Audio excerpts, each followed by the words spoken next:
What's this election really about? Well, it really is good versus evil. And good for Christians, Catholics, who seem to have this notion in their head that, the people that we elect to public office somehow have to be holier than the bishops or the Pope. That's ridiculous.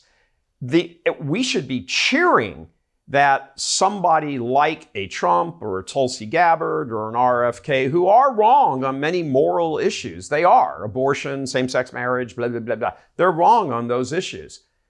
That they still have some touchstone to natural law, and they still have goodwill, and they're still exercising natural virtue, that they've been able to be in this mess, this filthy cultural swamp, this garbage pile, and still have somehow been able to emerge and say, there's something very wrong here. Now, do they have the stench of the culture on them?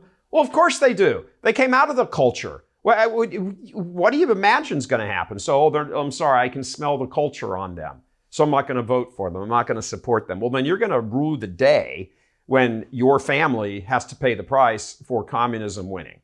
Were the people of Israel holy when God put before them choose life, choose death? No.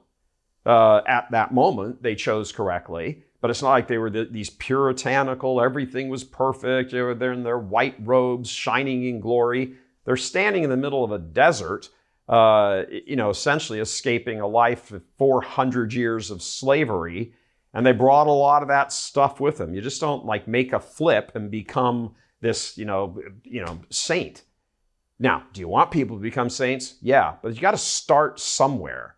And the culture is so rock bottom for the effects of communism here. Slowly at first, getting into the institutions, especially the media, and then preparing us for this point. Right now, we're just, whatever it is, 96 hours from now, communism may take over America. That's where we are. And if you don't think that you don't have a responsibility to get out and bust your butt to try to prevent that from happening, as well as vote, regardless of whatever weird puritanical, oh, it's so beneath me, God's got this. God's got it through you. He could have just hung around for 2,000 years and just remained in person. He gave that duty and his authority to the apostles to go convert the world.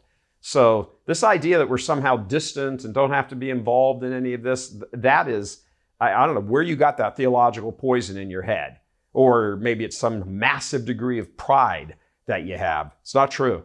It's not true. The entire nation, and because the nation that we're talking about is the United States, we're talking about the world, hangs in the balance of what happens 96 hours from now. You do not want to be somebody looking back on that and saying, gosh, I could have done something more. Get out and vote. Life and death is what's on that ballot. I'm Gary Michael Voris. God love you.